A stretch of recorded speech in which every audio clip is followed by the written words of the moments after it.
இப்போ மலேசியா போனால் 40,000 சிங்கப்பூரில் 1,00,000 1,50,000 வரைக்கும் சம்பளம் போயிட்டு மாஸ்டர். அதனால என்னன்னா இதோட வேல்யூ என்னன்னு எங்களுக்கு தெரிஞ்சிச்சு. சரி நம்ம முதல்ல சின்னதாக தான் சொல்லிக் கொடுக்க ஆரம்பிச்சோம். அது கற்றுக்கிட்டு போனவங்க தான் எங்களுக்கு விளம்பரமே. அவங்க போய் அவங்க சம்பாதிக்கும் போது எப்பரா நீ சம்பாதிக்கிறாங்க போது இந்த இங்கே போய் கற்றுக்கிட்டோம் போது அதுக்கப்புறம் வர. ஸோ வெளிநாட்டில் வந்து 1,00,000 வரைக்கும் சம்பளம் கொடுக்குறாங்க பரோட்டா மாஸ்டர்ஸ்க்கு. நம்ம போனோடனே கற்றுக் கொடுத்துருங்க எனக்கு. கண்டிப்பாக. அது போக நாங்கள் இப்போ இந்த ஸ்கூல்ஸ் கேட்டரிங் ஸ்கூல் நாங்கள் வயது வரம்பு வைக்கல. எந்த வயதினர் வேணாலும் எங்ககிட்ட வரலாம். ஆண் பெண் இருபாலருமே வரலாம். இருபாலருக்குமே நாங்கள் சொல்லிக் கொடுத்துக்கிட்டோம். ஹவுஸ் ஒய்ஃப்ல வந்து கத்துக்கிறாங்களா? எல்லாமே கத்துக்கிறாங்க. ஓகே. இதுல பாதி பேர் படிச்ச பட்டதாரிகள். இதுல போய் பாருங்க எவ்வளவு இன்ஜினியர்ஸ் இருக்காங்க, எவ்வளவு டிகிரி ஹோல்டர்ஸ் இருக்காங்க. இல்லாத ஃபீல்டே இல்லங்க. எல்லா ஃபீல்ட்லயுமே இருக்காங்க. எல்லா டிகிரி ஹோல்டர்ஸுமே வந்து கத்துக்கிறாங்க. இப்போ புதுசா கடை வச்சிருக்கவங்களே வெளியூர்கள்ல இருக்கிறவங்க மதுரை அளவுக்கு அப்டேட் பண்ணணும். இப்போ நாங்க இங்க பன் பரோட்டா, எண்ணெய் பரோட்டா, வீச்சு பரோட்டா, சிலோன் பரோட்டா, கொத்து பரோட்டா, வாழை இலை பரோட்டா, நூல் பரோட்டா வெரைட்டிஸ் போறோம்ல. அதனால இங்க வந்து கத்துக்கிட்டு போய் அவங்க ஊர்ல செய்யணுங்கிற கண்டி வராங்க. நிச்சயமாங்க. மதுரைனா அதுக்கு பேர் போன பரோட்டாக்கு பேர் போன ஒரு ஊரு. ஸோ அங்க வந்து இப்படி ஒரு கிளாஸ் நடக்குதுன்னா கண்டிப்பா அது குவாலிட்டியா தான் இருக்கும். நம்ம இந்தியாவிலே முதல் முறையா பண்ணிருக்கோம் நம்ம ஸ்கூல். நீங்க சொன்ன மாதிரி எல்லா வெரைட்டியும் கத்து கொடுக்குறீங்களா? மேடம் நாங்க சொன்ன வெரைட்டிஸ் எல்லாம் சொல்லி கொடுத்துருவோம். அது போக மதுரை ஸ்டைல்ல சால்னா கிரேவி சொல்லி கொடுத்துருவோம்.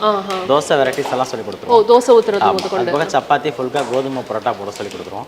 ஆம்லெட் ஆஃபில் கல்லைட்டங்கள் எல்லாமே கவர் பண்ணி கொடுத்துருவோம். அடுத்து நாங்க சைனீஸ் கிளாஸும் பண்ணிட்டு இருக்கோம். Chicken rice, chicken noodles. So ஒரு ஃப்ரைட் ஒரு ஃபாஸ்ட் ஃபுட் ஐட்டம் செய்யற ஒரு ஷாப்புக்கு என்னெல்லாம் தேவையோ அது எல்லாமே இங்க நடக்குது. சொல்லி கொடுப்போம். எல்லாமே சொல்லி கொடுத்துருக்கீங்க. நான் ஃபர்ஸ்ட் நம்ம ஓகே நம்ம இது வந்துட்டு ஸ்டெப் எடுத்து பண்ண ஆரம்பிச்சிட்டோம்.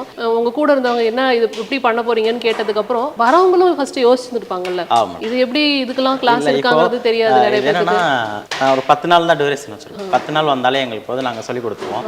எங்கள்கிட்ட ஃபோன் பண்ணி கேட்கறவங்களே 10 நாள்ல வீசிட முடியுமா? எங்களுக்கு ஒரு மாஸ்டர் சொன்னாருங்க, நான் 4-5 வருஷம் கத்துக்கிட்டேன், அது எப்படி 10 நாள் சொன்னாங்க. அப்புறம் வரவங்களுக்கு ஒரு 2 நாள்லேயே தெரிஞ்ச ஆரம்பிச்சிடும். ஏன்னா வந்த உடனே அவங்களுக்கு சில எக்ஸசைஸ் கொடுப்போம்.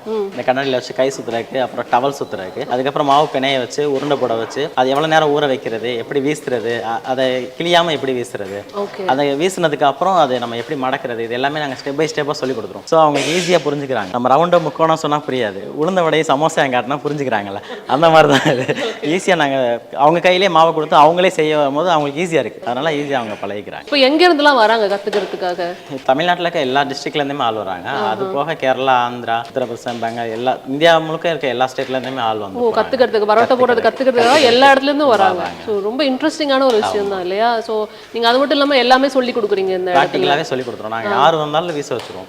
என்னன்னு கேட்டிங்கன்னா ப்ராக்டிக்கலாக பண்ணுறதுனால சில எக்ஸசைஸ்லாம் கொடுத்து அவங்களை செய்ய வைக்காமல் அனுப்பவே மாட்டோம். இப்போ இன்னைக்கு உங்களையுமே வீச வச்சு தான் அனுப்புவோம். அதுதான் பண்ண போகிறேன். ஸோ பரோட்டா போட மட்டும் தானா இல்லை மாவு பிசைறதுலேருந்து அந்த இன்க்ரீடியன்ஸ் குவான்டிட்டி எவ்வளோ அதில் எல்லாமே அது எல்லாமே சொல்லி கொடுத்துருவோம். இன்க்ரீடியன்ஸ் எவ்வளோ மாவு போடணும், எவ்வளோ தண்ணி ஊற்றணும், எவ்வளோ உப்பு போடணும், இப்போ அந்த பால் ஜீனி எல்லாம் எதுக்கு சேர்க்குறோன்ற முதற்கொண்டு நாங்கள் சொல்லி கொடுத்துருவோம். அது போக அவங்களே மாவு பிசைய வச்சுருவோம். ஏன்னா ஒரு நாள் மாவு ஹார்டாக பிணைவாங்க, ஒரு நாள் சாஃப்டாக பிணைவாங்க. கரெக்டான பதம் தெரியிற வரைக்கும் அவங்கள மாவு பிசைய வச்சு அவங்களே உருண்டை போட வச்சு அவங்களே வீச வச்சு தான் விடணும்.